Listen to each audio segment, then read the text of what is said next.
But good morning, ladies and gentlemen. It's wonderful to see so many of you join us here today.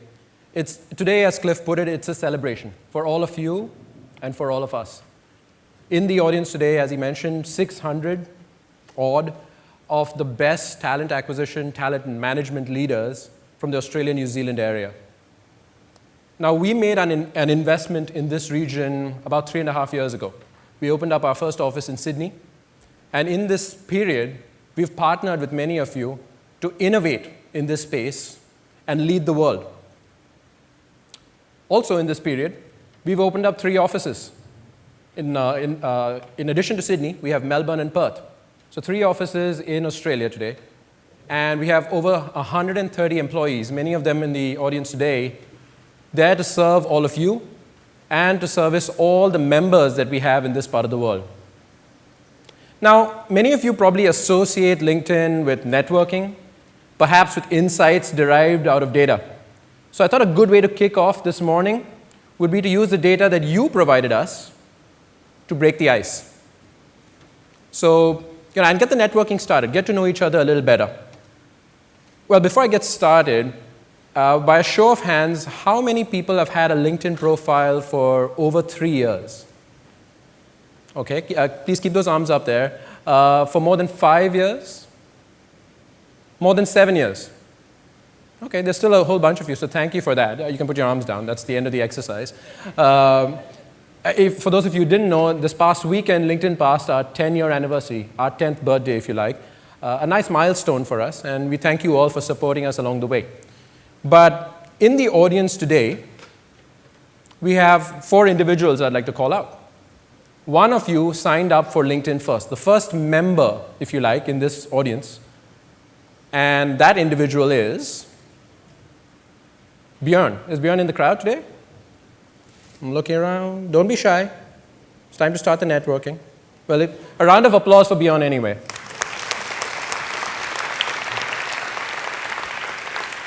Now, clearly, we have a number of power networkers in the audience, but we like to be a little competitive. The most connected person in the audience today, that individual, Adrian.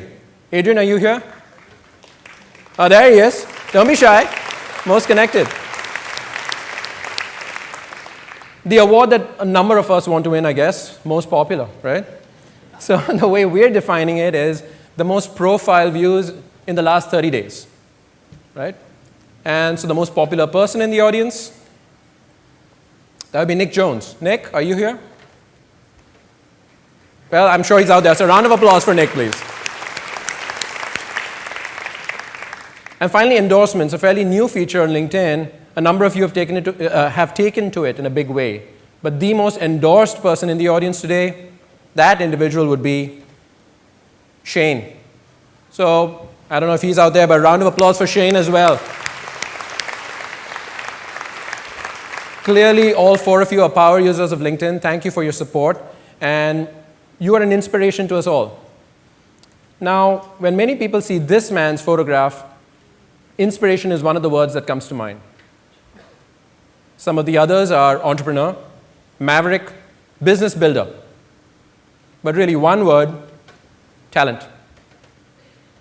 Now, Steve Jobs would be the first to acknowledge that behind his success was a team of engineers and marketers, and so on. And if you were to listen to Jack Welch or any of the great CEOs, or read the writings of Jim Collins, a student of great companies, they all insist that talent has to be the #1 priority for companies today. The #1 priority. Now, LinkedIn connects talent to opportunity at a massive, unprecedented scale. And the way we do that is with a laser-like focus on our mission, which is to connect the world's professionals to make them more successful and productive. This manifests for our consumers, our members, in 3 ways. We have 3 value propositions: identity, insights, and everywhere. Identity is about connecting, finding, and being found. Insights is about being great at what you do today. Everywhere is about LinkedIn working where our members work. Let's discuss each one of these. Now, identity starts with your LinkedIn profile. The LinkedIn profile is Australia and New Zealand's professional profile of record. It is the first face that you present to the outside world when they search for you on search engines or on LinkedIn itself. And believe me, people are searching. In the last 12 months alone, we have had over 5.7 billion search queries on LinkedIn. Identity is also about managing your network in an efficient fashion. In the last few weeks, we announced the launch of our contacts application, both on the mobile and desktop platforms. And that's really about being a smarter way for you to stay in touch with your network over time. Finally, identity is about being able to express yourself, independent of your profession of choice. And so just this past week, we announced the launch of LinkedIn Professional Portfolio, the ability to showcase your experience using photographs, videos, or presentations, the visual language of business itself. So that's identity. The second consumer value proposition is insights, being great at what you do today. And that all really starts with the LinkedIn homepage. For more and more professionals, this is their professional dashboard, the thing that they consume with their morning coffee. And I know a lot of people in this audience are passionate about their coffee. Cliff, for sure. The professional dashboard on LinkedIn, we have a number of these members consuming all the network updates that are happening there, so much so that today on a weekly basis, over 2 billion network updates are viewed. Now, in the last several months, we've also launched a number of social gestures, the ability to comment, to share, to like status updates that your people in your network are giving. And we've seen in the last several months a doubling in the number of social gestures on the LinkedIn platform. Insights is also about LinkedIn today, the professional news that you can use. More and more publishers the world over recognize that with our global reach, we become a unique distribution medium for their content. And our members are seeking news on the LinkedIn platform. Today, over 1.5 million publishers have a LinkedIn share button on them. But let's be honest. Insights are not just about stories you read in a magazine. They're about the insights that you glean from each other. That's the revolution of social media. That's the revolution of LinkedIn. And a number of our members are also thought leaders. People like these. Kai-Fu Lee, Mikitani-san, who started Rakuten in Japan, or Naomi Simpson from right here in Australia. Now, folks like this approached us about a year ago and with the intent to publish long-form content, blogs if you like, on LinkedIn, so that they could talk about how they are building their businesses, changing the world, changing world politics. Today, over 250 such individuals publish their content on LinkedIn and are being followed in a big way. Some of them have been wildly successful in sharing their insights. So Richard Branson, for instance, has over 1.7 million followers on LinkedIn. And a recent posting of his, it generated 56,000 shares on just the LinkedIn platform. That's scaling insights. Now, the third consumer value proposition is everywhere. We appreciate that professionals today are not tethered to their desktops. You want to have access to that identity and those insights at your fingertips, on the smartphone or tablet of your choosing. So a big focus and a lot of attention and time at LinkedIn has gone into making our experience visible on these platforms, but also suited to those platforms. Today, in fact, 30% of our LinkedIn member visits come from the mobile platforms. So these are the three consumer value propositions that LinkedIn brings. And this allows us to move towards realizing our vision as a company, which is all about creating economic opportunity for all. Along the way, 225 million people, well, over 225 million people, have joined the journey. In this part of the world, Asia Pacific, we have over 40 million members, with sizable membership in a number of countries. In Australia alone, we have over 4 million members. And by some estimates, that puts us at having 8 out of every 10 Australian professionals with a LinkedIn profile. That's staggering. Now, on a global basis, we add 2 new members every second of every day. So the network is really growing.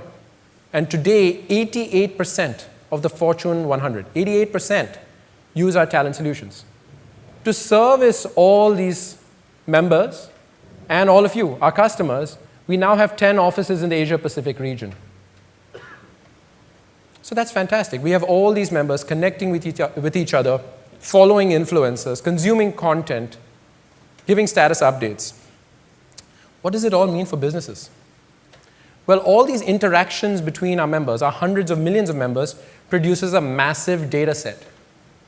It's data that more and more companies such as yourselves, are using to transform the way they hire, market, and sell.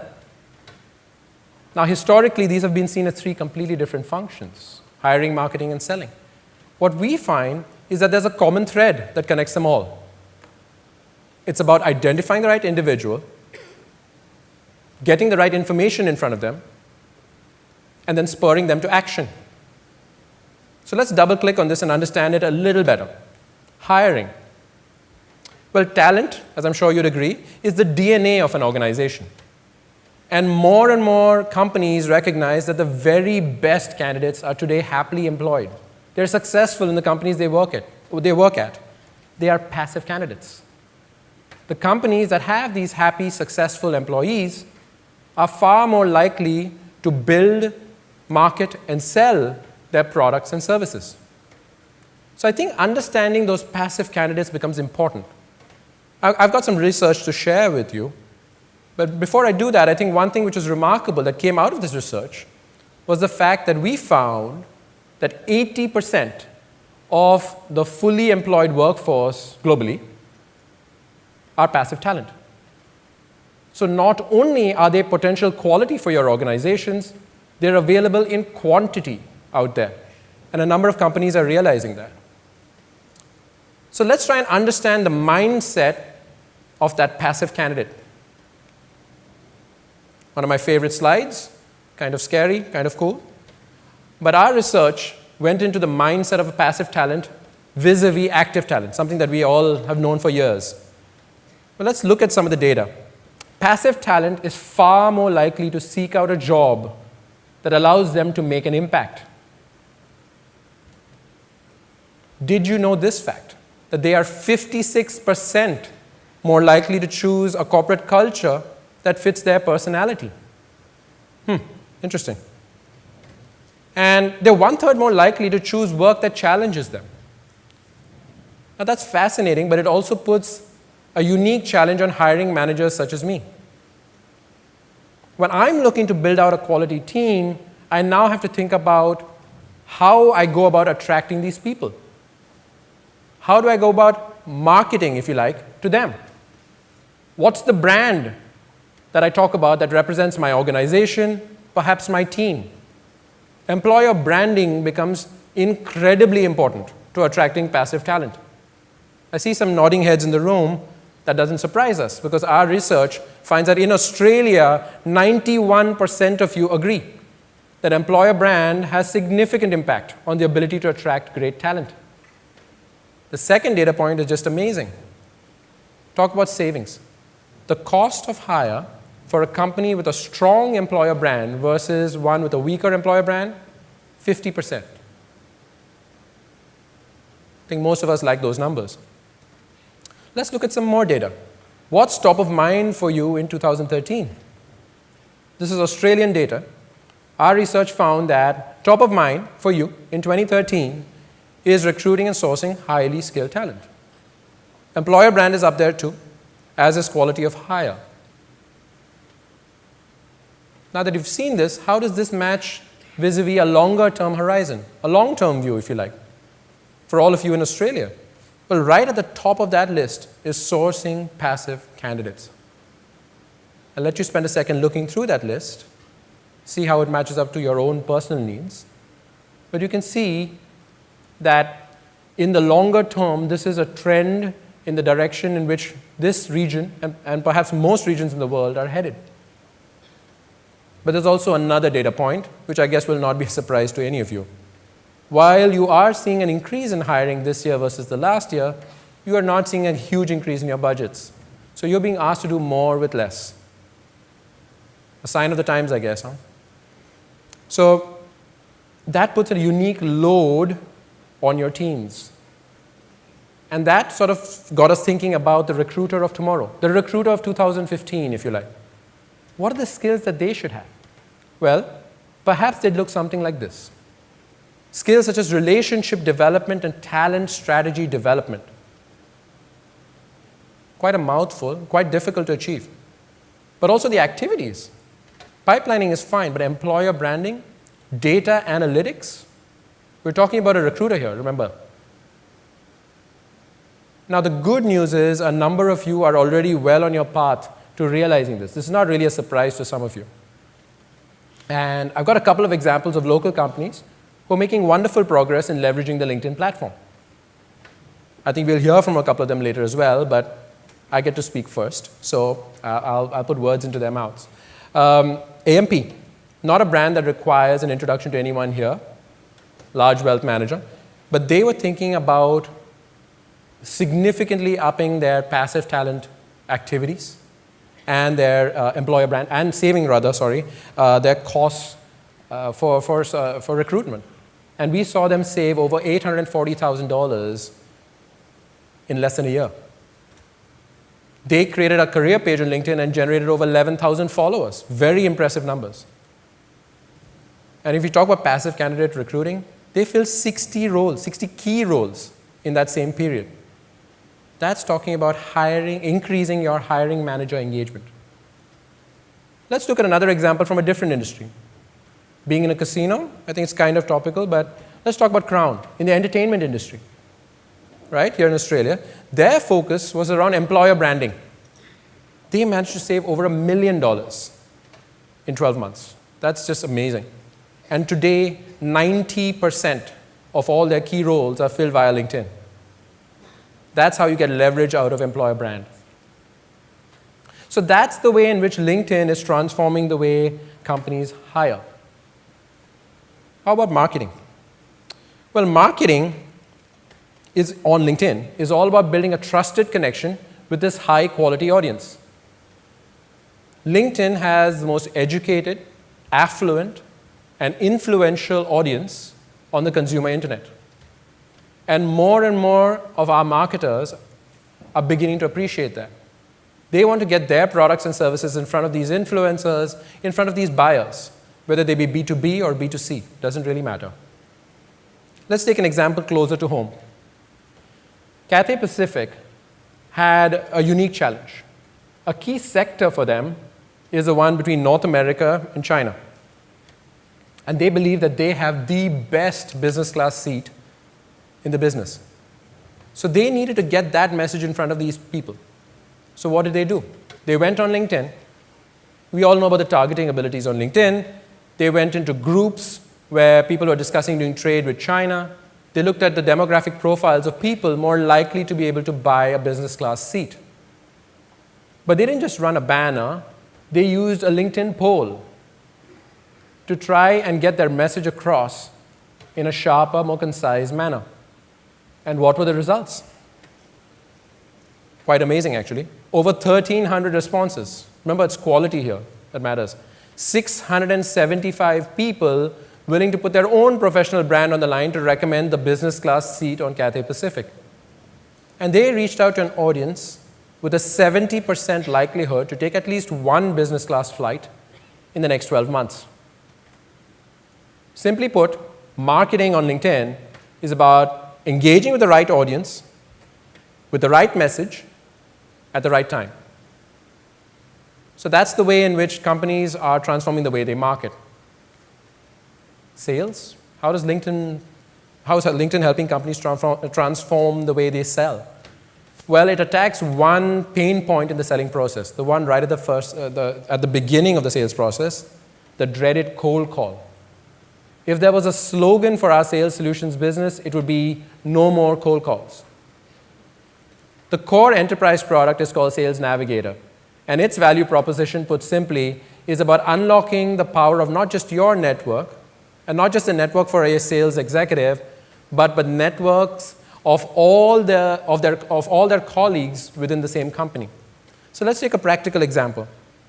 Let's say that I wanted to build a connection, a sales link with another company in the digital space.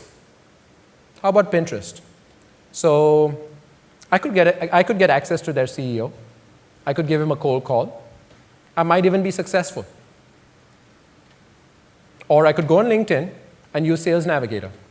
And I'd see something like this. That's Ben. He's the CEO and founder of Pinterest.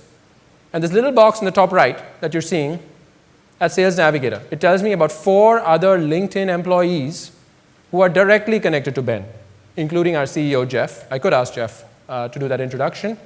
Or Karthik, one of our talent solutions sales executives in the Singapore office.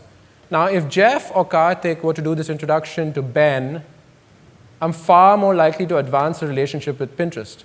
It's not a cold call, it's a warm introduction. So that's the way in which we're helping transform sales. In a nutshell, more and more companies are beginning to understand that all this consumer behavior, this member behavior, 225 million people interacting with each other in these special ways, creates a unique opportunity to transform the way they hire, market, and sell. We believe that in the future, the difference between winners and bystanders will be the degree of understanding and adoption of these social technologies that are being leveraged by hundreds of millions of professionals on a global basis. The game, ladies and gentlemen, is evolving. And I wish you continued success in leveraging the changes that this evolution brings. Thank you.